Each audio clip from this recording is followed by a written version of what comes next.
This is CGTN, China Global Television Network.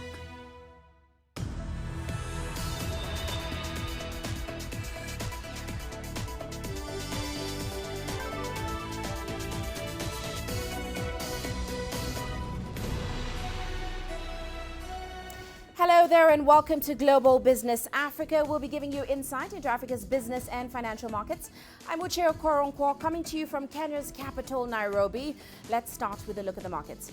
Now, emerging market shares rose marginally today to end a 10-day losing streak. US President Donald Trump dismissed fears of a protracted trade war, and certainly that helped the MSCI Emerging Market Stock Index gain about 0.2%. South Africa's JSE was a little higher, with gold miners offsetting losses by banks as the price of the precious metal continues to climb. Meanwhile, Egypt's EGX 30 index climbed almost 2% on the day as the government announced the non-oil private sector economy saw a marginal improvement at the start of the third quarter. Now, also coming up on the show today, the Nairobi Securities Exchange in a 10-year low as China-US trade tensions cause investor jitters. China's yuan weakens further on Wednesday. And car lovers in South Africa show off some of their oldest and rarest cars. Well, let's start off the show in Kenya. The main index at the Nairobi Securities Exchange in Kenya has dropped to a 10-year low as foreign investors flee. That's amid turmoil in the global markets. Insurance, commercial and banking sector stocks are the worst hit, pulling down the NSE 20 share index, which of course captures movement of select blue chip stocks, to about 2,505 on the day. Now, at the same time, investor wealth as measured by market capitalized year. Analysts in the country say the sharp drop in the share price is due to unpredictable swings in earnings posted by listed firms.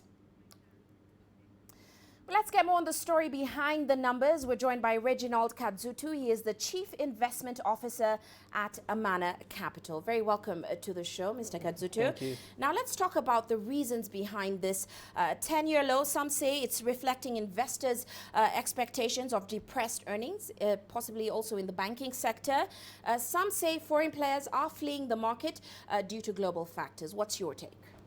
On the foreign players, it does play a part because most of the trades on the Nairobi Stock Exchange are actually done by foreigners. Whenever they come in to buy, the market goes up. Whenever they sell, the market goes down, which is a sad state when your stock exchange is run primarily by foreign investors. But we can look at it from two perspectives. If you look at it technically using a relative strength index, the market is at an oversold position, which means it's more of a bear market. But if you look at the charts and you follow the trend in the charts, I think we are in a cycle which might last close to a year or 2 years, remaining very bearish. The other angle you look at it is the Nairobi Stock Exchange is a reflection of the deteriorating economy over the years. Right. The last time we touched 5,000, I don't know, 2-3 years ago. And after that, it has been deteriorating, actually giving a reflection of what the economy looks like. Because when someone goes to buy a share or a stock, you are buying a potential income that is going to come, either dividend or capital growth that will come from that stock. Right. If the company is not going to perform very well, you will not expect very high dividends that are going to come from them, or even capital growth of the stock. So you'll find, just generally because the economy is not doing well, it translates or is reflected by the Nairobi Stock Exchange. Right, and let's take a closer look at some of the worst performers, such as the insurance sector. The sector has actually, the stocks there have fallen 62% on average, and that's year to date. Give me a sense of the current state or the current realities in the sector. And as you're mentioning, those realities is what's translating to how investors are trading those stocks. So how long do you think this poor performance in the insurance sector is going to last? It might last for a while as well, along with the drop in the Nairobi Stock Exchange. Right. If you look at the results for most insurance companies for 2018, most of them had higher claims than ever, especially on the medical side of it. And companies that had never run a loss companies like Jubilee ran losses for the first time because of higher claims. Then you also have write-offs that happened, for a case in point Sanlam, because of bad investment decisions. They had to write off quite a number, sell buildings to try and compensate investors. And most insurance companies are heavily invested in the Nairobi Stock Exchange, and that's where they've been getting most of their return. So as long as the stock exchange is going to continue poor performing, they are holding positions that are carrying losses. So unless they realize their losses, put all the money in fixed income or government securities, we will expect their performance to also mirror the Nairobi Stock Exchange performance. Right. Now, I pointed to the insurance sector because I thought the performance there was pretty dire. What are some of the worst performing sectors for you? The banking sector has suffered a bit. If you notice the results for the banking sector, most of them are no longer doing double digits because of IFRS 9, interest rate cap. So most of them are now just pumping all the money to the government. And if you notice Equity Bank results, loans grew up by 16%. So we might start seeing a trend where they will start again lending to the private sector because government securities are not giving them positive real returns. Right. Treasury bills are at 6.something%, inflation is around the same. So you're getting negative returns. Construction sector, we all know what's happening in the construction sector, which affects demand for cement from your bamburis. It's only one Another that is worst left. Performance sector. Exactly. Construction. Yeah, pretty much. So if you look at insurance, banking, construction, media, and unfortunately, is also not doing well. They have to literally revitalize their business models because most organizations are moving to digital advertising, social media advertising, using influencers. They're no longer buying ad space on TV because people don't watch TV anymore or read newspapers. So that has been affecting their growth. And definitely, some of them had to write off payments from government, which have been stalling for quite some time. Now, in light of this poor performance, we're going to see the half-year results rolling in pretty soon. What is your outlook? Is it, as cloudy as you're saying right now? I don't see any stellar performance. The days of 30%, 40%, 20% growth are way gone. So investors need to temper their expectations. If you invest in a stock expecting 30, 20%, most of them do have some cash reserves, so they might be able to sustain their dividend payouts, right. But not for another 12 months, unless they completely start lending back to the private sector. Because the margins of lending to government and the interest rate cap, you'll find the operating margin, what you are making from the government and your operating expenditures, they end up making very thin margins of 1%, 2%, right. In a sector that was used to spreads of 10, 12%. Right. You're now reduced to try and fit all your cost in 2-3%. So I don't expect any stellar results, single digit at most, cost cutting. Most of them, that's how they're even reporting any profit, laying off stuff. Right. Now, the NSE did just launch last month the derivatives market. How is that performing right now? Are we seeing a lot of activity there or a little activity? And also, it was meant to deepen liquidity in Nairobi Securities Exchange. Is it actually doing what it was meant to do? I think things like derivatives, short selling are good things to just soothe the egos of the CEO and the chairman of the NSE. Right. Are they relevant for our market right now? No.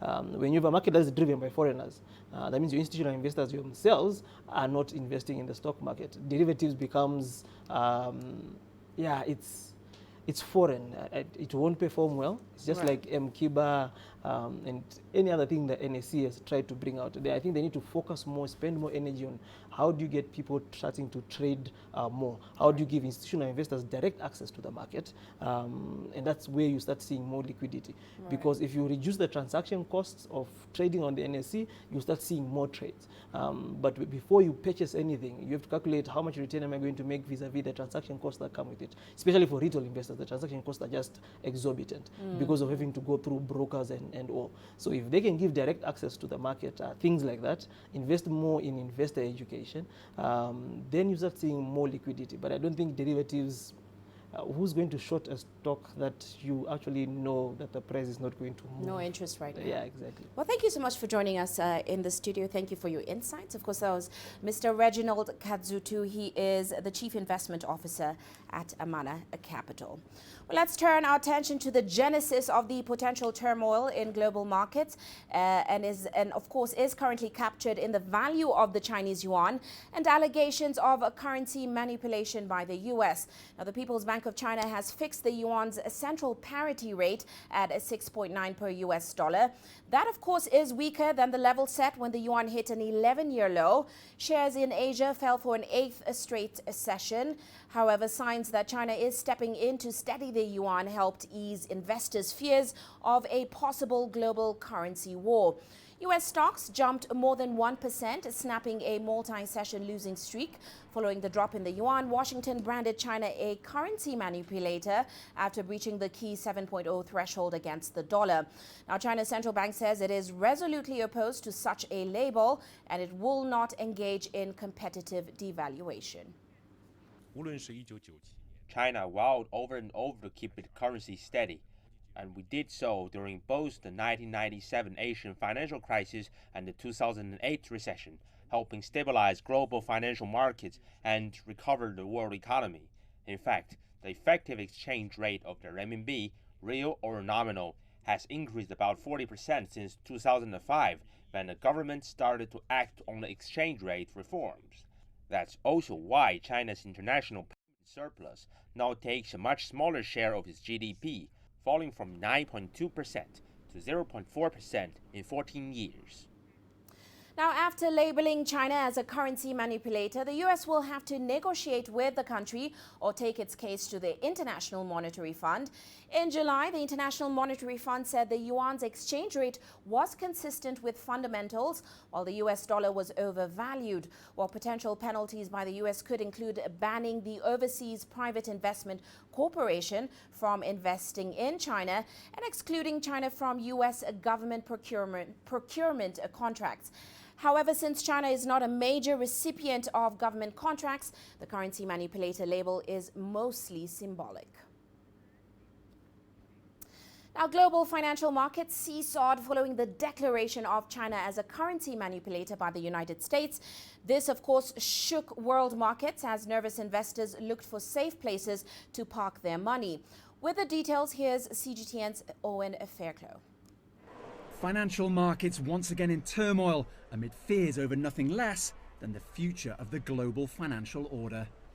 All because the US has branded China a currency manipulator after its renminbi, or yuan, dropped to its lowest level against the dollar since 2008. The Trump administration claims China is trying to offset US tariffs in the midst of a trade war.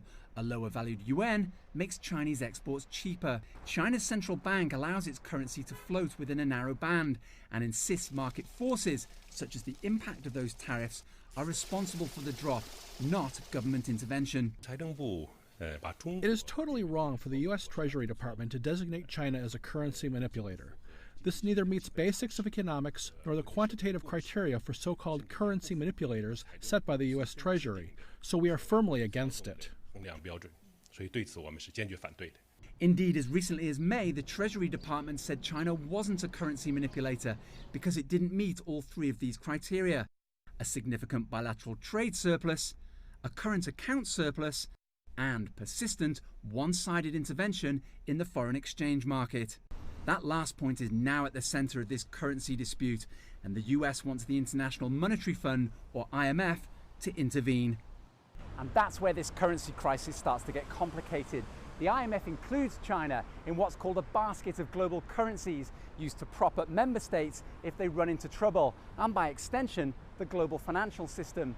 And yet the US wants the IMF to act as some kind of referee and decide whether China has manipulated its currency and apply some kind of remedial action if that's the case. But it's not clear what that would be. Despite this rapidly escalating crisis, the Trump administration still plans to host a Chinese delegation for talks in September, just as Washington plans to impose more tariffs that would effectively tax virtually all of China's exports to the US. Owen Fairclough, CGTN, Washington. Now, of course, Washington has been ratcheting up its trade moves, including tariffs on Chinese exports and that label on China as a currency manipulator. So where does this leave the future of the China-US economic relationship? Well, our reporter Wang Hui has been finding out what some experts think.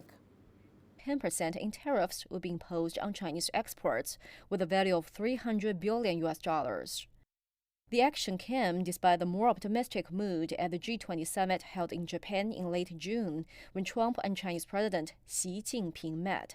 The two agreed to resume the trade talks, and the U.S. said it would not impose new tariffs. So Chinese experts blame Trump for, in their view, not keeping his word.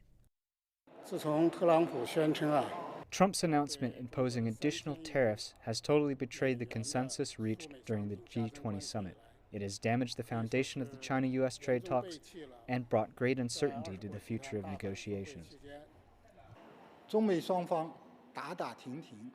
The alternation of fights and talks is likely to become a new status quo. We need to be prepared for the trade war to last a long time. After the announcement of Trump's additional tariffs, the yuan weakened beyond 7 per US dollar on Monday for the first time since May 2008. The U.S. Treasury reacted by designating China as a currency manipulator. It shows that Washington is self-willed, capricious, and unreasonable. In America, the Treasury Department's report on currency policies in May did not label China as a currency manipulator, but it now has changed overnight. It aims at suppressing China. China's currency system is mainly determined by the demand-supply relationship of the market. There is no so-called manipulation in this system. The RMB's recent depreciation was caused by the fact that America's unilateral trade protectionism severely hit the global market's confidence, especially investors' confidence, and changed their expectations. The RMB's depreciation actually does reflect America's harm to the global economy. Zhao also says that Washington's moves targeting China don't abide by international rules, and it will damage the stability of global financial markets and hurt other countries as well. Experts believe that China needs to maintain a stable economy to deal with uncertainties created by Washington.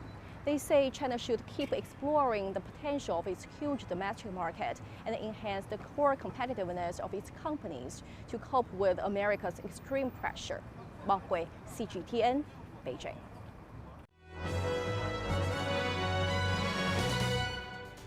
And now look at our corporate headlines today. The African Development Bank has approved a $98 million financial package for Ethiopia. The latest money is for the first phase of the Ethiopia-Djibouti road transport corridor. Now, with a total cost of nearly $255 million, the project kicks off next year and is expected to be implemented over a 5-year period. And the world's biggest commodity trader, Glencore, has posted a 32% drop in its first half earnings, missing market expectations.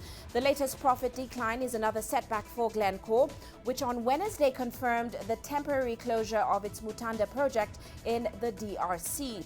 Glencore says the move to shut the mine is part of its strategy to curb supply and drive cobalt prices higher. And Botswana's privately owned coal mine has produced its first saleable coal, which has been exported to South Africa and Namibia. Masama mine is estimated to hold about 390 million tons of coal reserves. Since July this year, it has extracted roughly 39,000 tons of coal. This is as it aims to ramp up production to 100,000 tons per month of saleable coal by next year. And British Airways says it has fixed the glitch, which caused more than 100 flights to be cancelled. On Wednesday, a problem with the airline's IT systems left passengers facing flight delays and long queues at airports in the midst of the peak summer holiday period. The carrier says the issue was not a global problem and involved two separate systems, which deal with its online check-in as well as flight departures. And that's a look at our corporate headlines.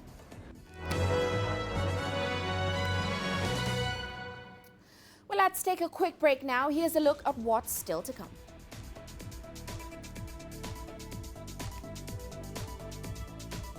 Zimbabwe launches humanitarian appeal to feed at least 2.3 million people currently in need of food aid. And Egypt launches its biggest fertilizer industrial complex just yet. The world economy as we know it is about to change. Global business reports highlight emerging markets, developing countries, and dynamic sectors worldwide. We feature top analysts and newsmakers to provide perspectives on every facet of business. From an on-the-ground perspective, we provide you with balanced and objective assessments. Fast, sharp, and insightful. Global Business. Only on CGTN. Africa is the nexus of enterprise, and Global Business will tell you why it matters. From the mega investment projects to energy sector, problem solved. all this on Global Business, weekdays at this time on CGTN.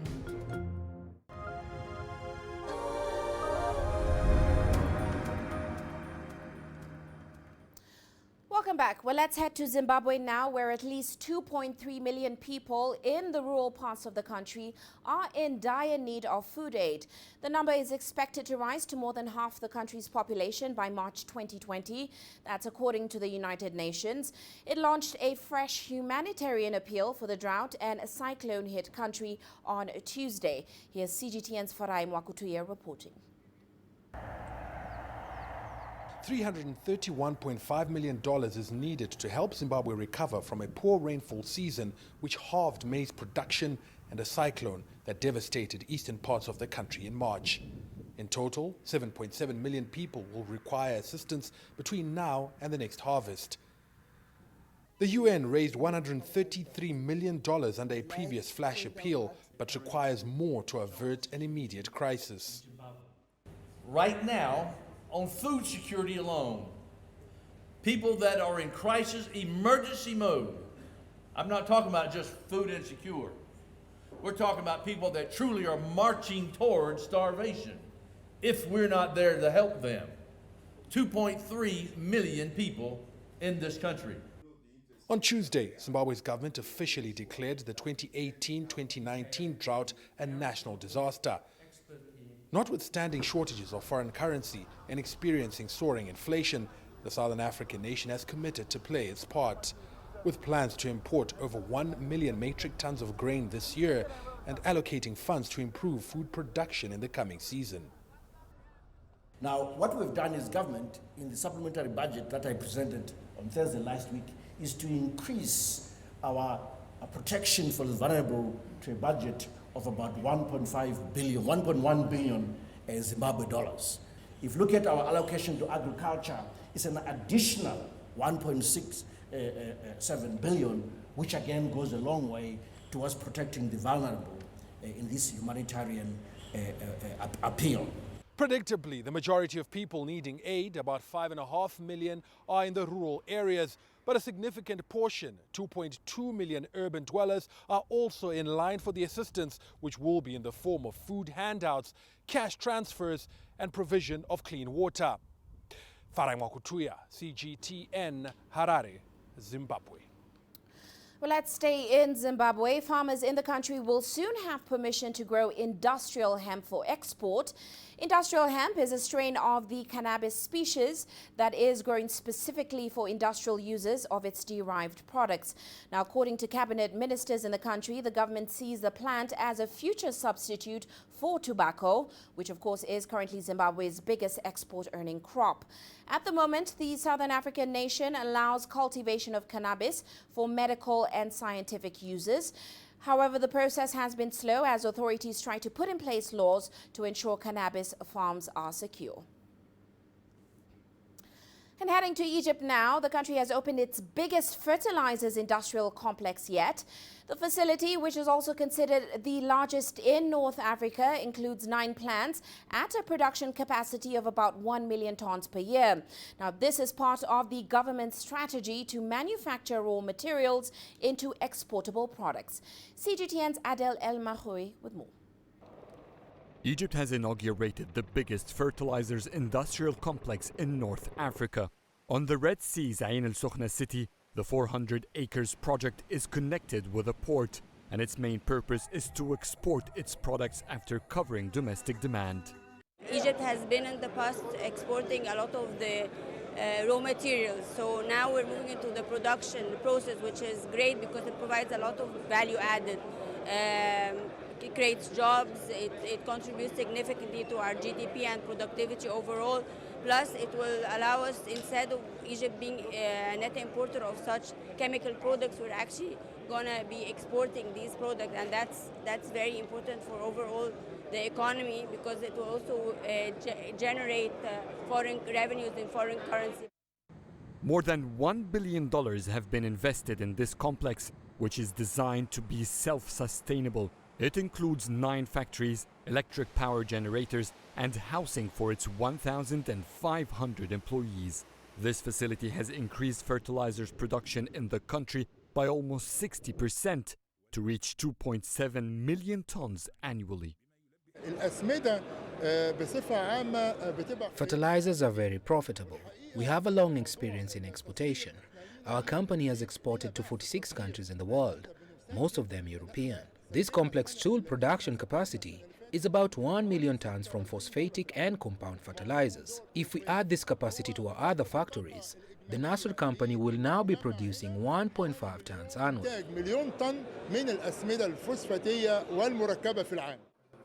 These factories are owned and run by the Defense Ministry's chemical arm Al Nasr Company.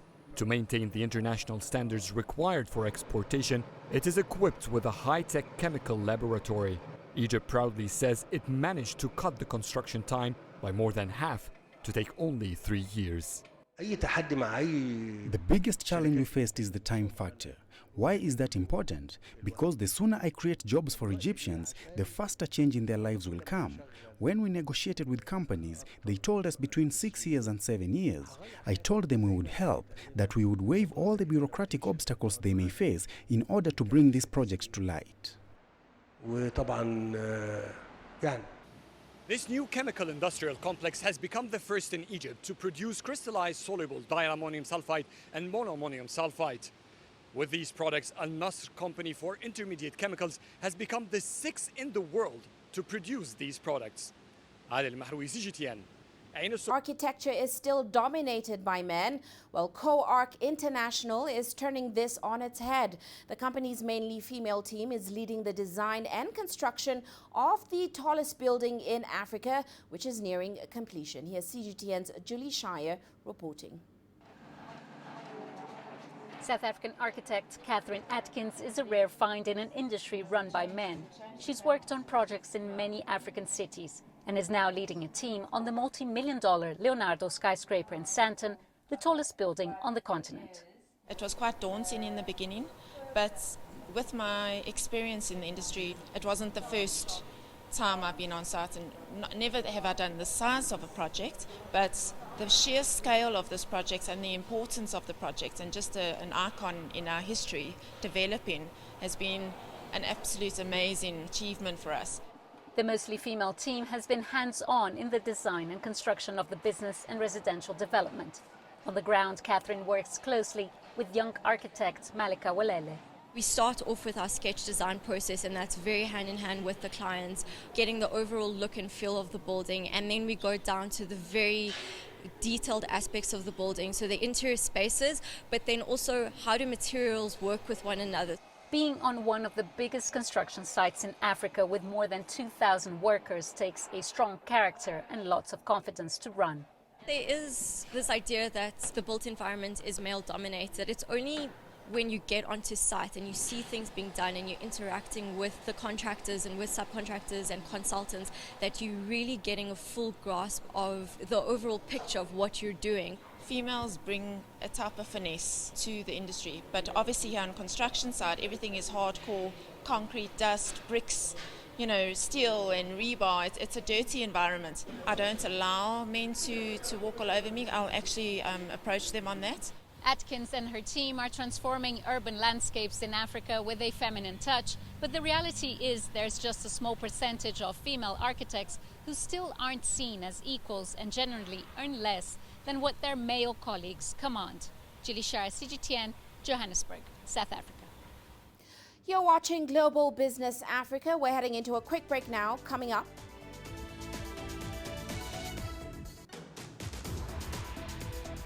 Researchers at the University of Washington develop a catheter that allows surgeons an immersive look into the human blood system. And we look at Chinese tech giant Tencent's app that's connecting farmers to business opportunities.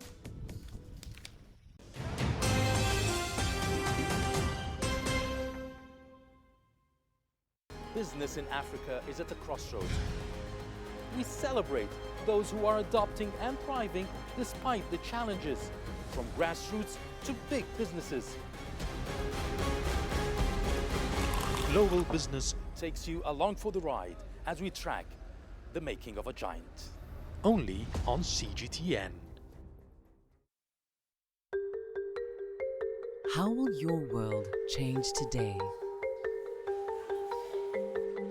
What happens here?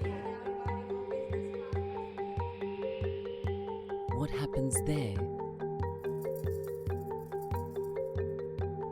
Or what you make happen for yourself. If it matters to you, it matters to us too. Your stories are the stories that need to be told. Africa Live. Find your voice.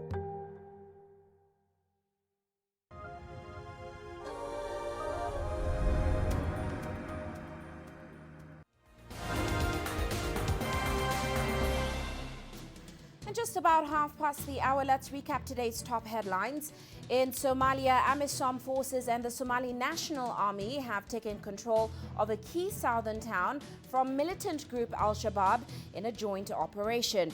Now, according to the head of AMISOM, Francisco Madeira, the capture of Oud Hegel is part of a wider offensive on Al-Shabaab, which is being carried out by the state and the AU mission. Meanwhile, Mozambique's government and the ex-rebel group Renamo have completed a long-awaited peace pact, inking a final deal aimed at ending years of conflict. The deal was signed by President Philippe Nyusi and Renamo leader Osufo Momade in Maputo's Peace Square and witnessed by former presidents and regional and continental leaders. And armed groups of the rival Fulani and Dogon ethnic communities in central Mali have signed accords to cease hostilities. The accords signed by a dozen armed groups were reached in the Mopti and Segu regions, which have seen a surge in tit-for-tat violence between the nomadic Fulani cattle herders and the sedentary Dogon farmers and hunters, claiming hundreds of lives. And Rwanda's Health Minister Diane Gashumba and her counterpart from the Democratic Republic of the Congo, Pierre Kangudia, have held talks to discuss joint surveillance of the Ebola virus. The two leaders met at Rwanda's border city of Rubavu to evaluate the implementation of strategic plans on Ebola. And that's a recap of today's top headlines.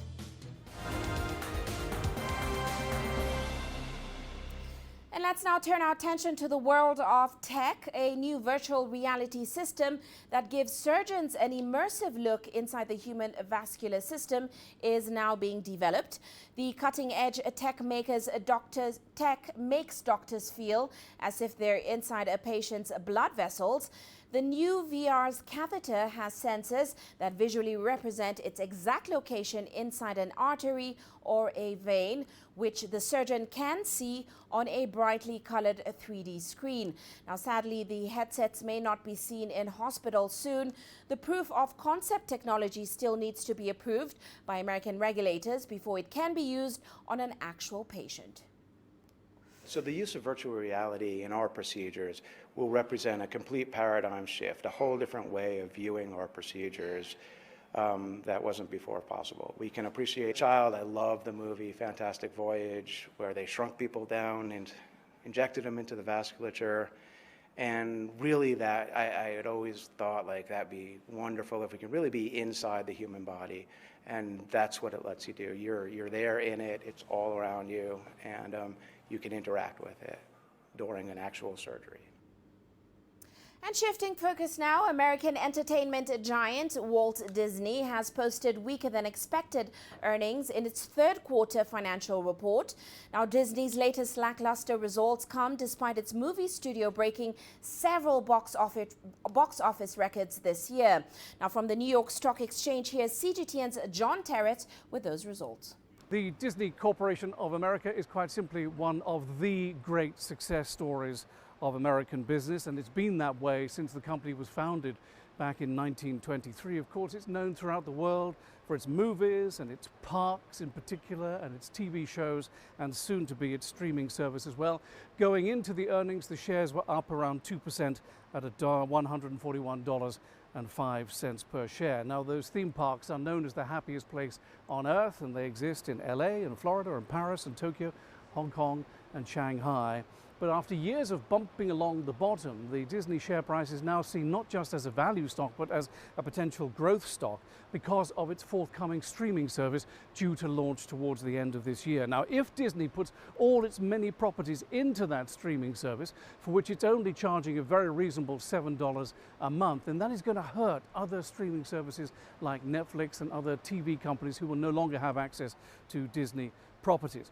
So it was a big surprise then when the third quarter earnings came out after the bell on Tuesday, and there were two very big misses. Earnings per share $1.35 instead of $1.75. Revenue $20.25 billion, not $21.47 billion. And it kind of got worse, really. Media was less than expected, studios less than expected. Only parks and experiences came in pretty much bang in line with expectations. Analysts here say never write the Walt Disney Company off, though. It is such an innovative operation. It has so many properties that it can play with, but they are particularly excited about the streaming service and what it can do. After the closing bell, Disney shares down between 3% and 5%, punished for that big earnings per share and revenue miss. John Terrett, CGTN, on the floor of the New York Stock Exchange. Now, Disney still had a record run at the box office this year, surpassing nearly $8 billion in global ticket sales. Let's now take a closer look at some of the entertainment giant's blockbuster releases so far across its Marvel and core Disney brands. Disney's global domination is a reflection of what happens when you have some of the biggest brands in film. The entertainment giant had 5 out of the 6 biggest films worldwide this year. They are The Avengers Endgame, which hit $2.79 billion in ticket sales, Captain Marvel at $1.1 billion, Aladdin also hitting $1 billion mark, Lion King now just below $1 billion mark, and Toy Story 4, which closely follows Lion King. Those blockbusters helped Disney crush its all-time box office record with $7.6 billion in ticket sales so far this year. And that's not the end. Both Lion King and Toy Story 4 are expected to cross the $1 billion mark soon. Disney also became the first studio to hit $5 billion in overseas ticket sales within a year. Guanxin, CGTN. And let's go to Mexico now, where 2 armed robbers broke into a government coin manufacturer and made away with more than $2 million worth of gold coins. Now, the coins, commonly known as centenarios, trade for about $1,610 apiece, making the total value of the haul at least $2.5 million. The coin was first minted in 1921 to commemorate the 100th anniversary of Mexico's independence from Spain. However, production was suspended in 1931, but the coin was reminted beginning in 1943 due to demand for gold coins. The daylight robbery was the latest high-profile crime to hit Mexico City, where crime has increased as record lawlessness plagues the country. The truth is, I didn't know what had happened until about 11 a.m. when I saw it on Facebook and on the news. But with all the noise happening, we knew there was something strange going on in the building. And they didn't let anybody enter either. Access was restricted. And it wasn't until lunchtime that we all saw what was happening. We are completely abandoned. This shows that there is insecurity. These robberies happen to a lot of people, but how can this happen with so much police? And in the U.S., the Department of Agriculture estimates that a third of America's produce goes to waste before it's even distributed. To fix this, farmers and startups in the world's biggest economy are now taking a different approach to the basic selling of fruits and vegetables in order to cut back on food waste. Here's CGTN's Giles Gibson with the details. It's back-breaking work weeding tomato plants by hand under the baking sun. But Liz Whitehurst, the owner of Owl's Nest Farm just outside the US capital, is proud of the sometimes odd-shaped vegetables she grows on her 4-acre property. You probably wouldn't expect to see a pepper shaped like this in your local supermarket, but that's because this farm operates on a completely different model from the wider food industry. So for example, summer squash or zucchini, when you get them in the store, right, they're like one very specific shape. But when we come to the farmer's market, we bring little ones, we bring big ones, we bring medium ones, and then people can make that choice and decide what size they want versus throwing away a bunch of zucchini that are either too big or too small. Farms are being too wasteful, throwing away produce that doesn't meet strict cosmetic standards for supermarkets. But experts at the US Department of Agriculture say farming techniques are only part of the problem. Farming is just highly variable, and because of that, quality varies, quantities vary, timing varies, and it's really difficult to match supply with demand. So there's always going to be a certain amount of waste when you think about farming. Even the most efficient farming system is going to have some loss and waste. The question then is, what do we do with it? Part of the solution could be inside your fridge. Americans throw away around $29 billion of safe food every single year. US authorities estimate that 20% of consumer food waste stems from simple confusion over date labels. For small farmers like Liz, the solution starts at the local level. She values her close relationship with the farm's customers. But in a country of more than 300 million people, cutting food waste will require change at the national level.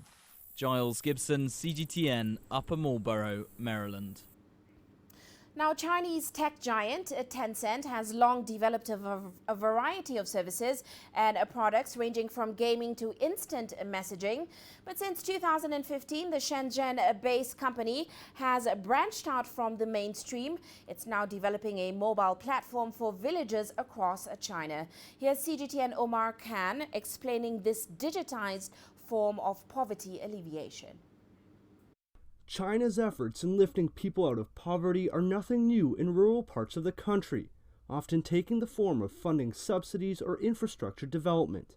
But tech firm Tencent has taken this initiative to a new level. 4 years ago, they developed and launched a platform called We Country. It enables villagers to realize their potential and take greater control of their future. The platform has 4 major sections and nearly 70 functions. Village affairs and financial information are posted on the app. Subsidies and living allowances are also posted, which is something villagers really care about.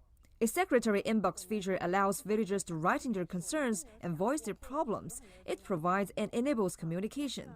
We saw children and people in villages lacking a sense of companionship, so we thought of transforming villages into internet villages and help kids and the elderly use smartphones. We wanted to connect them with the outside world and improve communication. That's where the idea originally came from. Aside from encouraging communication, the platform has a built-in e-commerce function, allowing farmers to market their harvest and expand their business. But for many locals here in the villages outside Guangdong Province's Heyuan City, getting on board with the We Country app was originally not that appealing. When first introduced, villagers here in Longchuan had no interest in taking part in such a platform. But over time, many of them, the government included, realized that having a network and a service that enables people to prosper was truly worth embracing. Previously in villages across Guangdong, some We Country platforms had a mere 2 active daily users. But as of May this year, over 11,000 villages in nearly 30 provinces and autonomous regions in China have registered with the app. More than 2 million people have also signed up. Meanwhile, government support has also been essential in integrating the technology and collaborating with both villagers and Tencent. In the past, villagers and the local government were disconnected. People didn't know whom to go to when trying to solve a problem. Now villagers and local communities are closely linked. Government officials face all of the villagers and can engage with them online. To be honest, it's a lot more work now, but we need to contact the masses as much as possible. It's of a great benefit to the party's trust and building cohesion with the people. As for locals, using We Country is simply about improving their lives and providing greater efficiency on how their communities are taken care of. The app is really good as public notices are posted and can remind villagers of weather conditions such as heat waves or flooding. It's a type of warning system. We can also notify others if structures or houses have been damaged or destroyed. It can allow people to be evacuated and transferred to safer ground before a natural disaster strikes. We can sell our agricultural products on the platform, which has greatly improved our lives. Everything is open and transparent, such as village affairs and financing. It has facilitated communication, and now our crops and farm goods can be seen online by the entire country, benefiting us farmers. Rural vitalization has often been used to describe the strategy and targeted poverty alleviation that's taking place across many parts of China. But it doesn't always have to take on a traditional form, as witnessed here in Guangdong province. And even though the We Country platform is purely something intangible, what it's creating is all that matters. Omar Khan, CGTN, in Longchuan County, Guangdong province. And moving on now, let's take a quick look at how commodities performed today. Gold prices scaled a 6-year peak. Of course, the prices are now within striking distance of that $1,500 per ounce level. As you can see, spot gold climbing above $1,500 today. Of course, as investors continue to pile into safe haven assets to hedge against the heightened US-China trade tensions. Meanwhile, oil prices slipping further, extending recent heavy losses as the deepening trade tensions weigh on the outlook for the global economy and energy demand. We saw Brent crude was down over 2% on the day. Let's head into a quick break now. Still to come.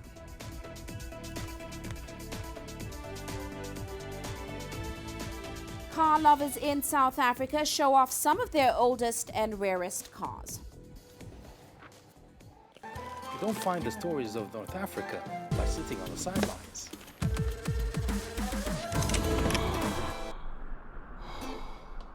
No one else will take you where we can in North Africa.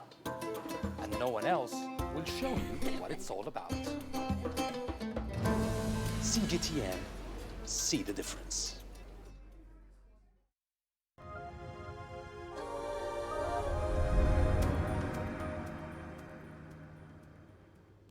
Now, Nigeria aims to achieve self-sufficiency in rice production by next year. At the moment, the country's domestic production is estimated at about 5.8 million metric tons, while its consumption level is put at 7.9 million metric tons. Now, imports make up the deficit. Here's Deji Badmus reporting that there is still plenty of work to be done to raise local production in Nigeria. If Nigeria is able to meet its targets of self-sufficiency in rice production next year, it would be in large part due to efforts of smallholder rice farmers like Bawa Ibrahim. There are thousands of smallholder rice farmers like him scattered across the country, churning out tons of rice every harvesting season. But he says small-scale rice farmers like himself would need to do more than they're doing at the moment to be able to drive up their production towards meeting the self-sufficiency target. We have inadequate finance, and also we don't have a modern tool that we can use in rice farming. We are using manually. So if the government can assist us with heavy equipment to back on mechanized farming, we can produce more than what we have produced now. The government, through the Central Bank of Nigeria, has been injecting funds into rice farming. Through what it calls the Anchor Borrowers Program, it's injected almost $500 million to boost local production. The program links smallholder farmers to agro-processors and provides them with farming inputs and commodities. But farmers like Bawa say many of them are not benefiting much from it. When they meet a farmer directly, they will know the need of the farmer, the problem that farmers used to face, and they will so that they can solve that problems.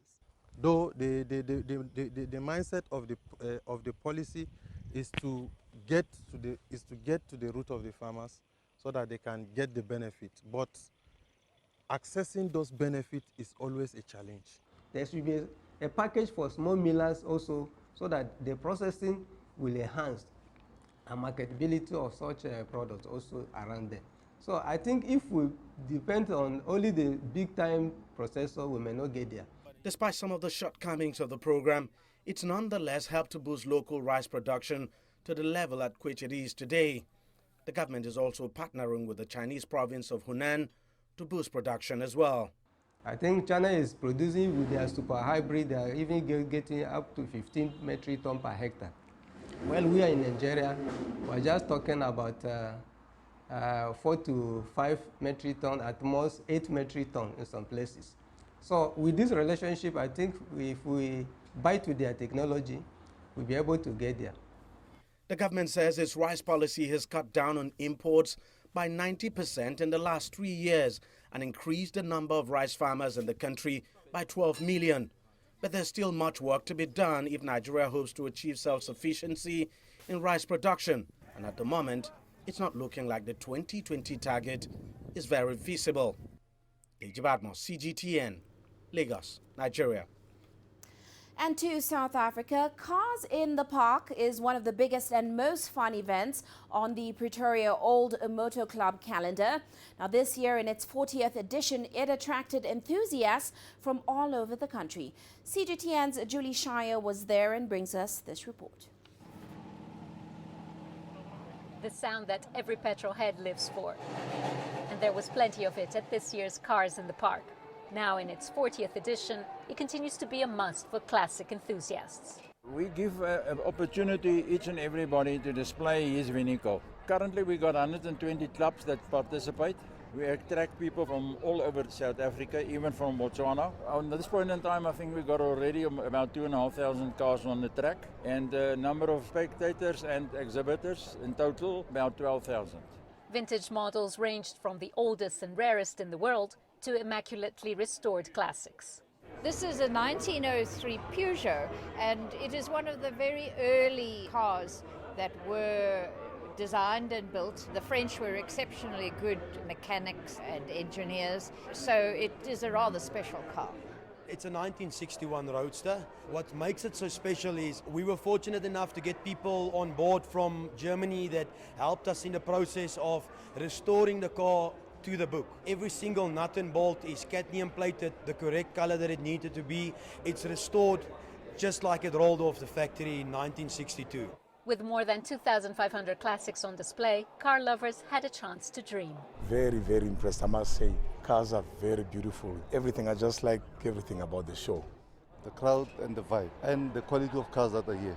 You know, what you see here is amazing. And two-wheel enthusiasts also had a chance to marvel at vintage motorcycles. We've got an Indian, it's a V-twin engine, a 1911 Precision, which is the oldest motorbike on the stand. And it happens to be one of the most sought-after bikes as well. It's a very scarce bike. Your future classic might be waiting for you at an event like this or at a classic car auction. It can prove to be a good investment, but for many here, it's just for the love of cars. Julie Shire, CGTN, Pretoria, South Africa. And to Japan now, where an increasing number of people are turning to online matchmaking services to find love. CGTN's Terence Terashima has more on that. According to a recent government survey, Japan's marriage rate has declined to an all-time low. The report said men and women in Japan are struggling to find partners for a variety of reasons, from economic concerns to changing views on marriage partners. Many women in particular are worried about losing their freedom and careers after they get married by becoming full-time housewives. Although the Japanese government is pushing for social advancement of women, analysts say there is still a wide gap between how Japanese men and women think about marriage and partnership. Analysts say nearly half of the single people in Japan who wants to get married are unable to find suitable partner. The traditional ways for the Japanese to meet their partners were mostly at work. However, with the social advancement of women, they now have to balance careers and family carefully and seek different ways to meet their partners away from the workplace. An increasing number of people in Japan are turning to the internet and social media matchmaking services to find companions. We started our service in October 2012, and in 5 years we increased our users to 5 million. But by 2019, the number of users doubled to 10 million users. People who use dating services say there are advantages compared to a traditional means of meeting a partner. In the real world, you have to take time to get to know a person's interests and personalities. However, with the matching services, you have a head start in knowing about a person. Their profile and shared interests help start communication between potential partners. And thanks to the speed of technology, a number of Japanese companies are now expanding matchmaking services using DNA and robots. Terence Hiroshima, CGTN, Tokyo. Well, before we go, let's take a quick look at how Africa's currencies performed today. South Africa's rand slipped past that psychologically important 15 rand per dollar level, leading losses amongst emerging market currencies today, as the US-China trade war fears and Eskom's debt problems weighed on South African assets. Meanwhile, Kenya's shilling weakening against the dollar today due to excess liquidity and the impact of investors dumping assets perceived as risky. Well, that's it for this edition of Global Business Africa. Remember to send your feedback to the contacts on your screen. You can also follow us on our various digital media platforms. From me, Uche Okoronkwo, and the rest of the team, thanks for watching.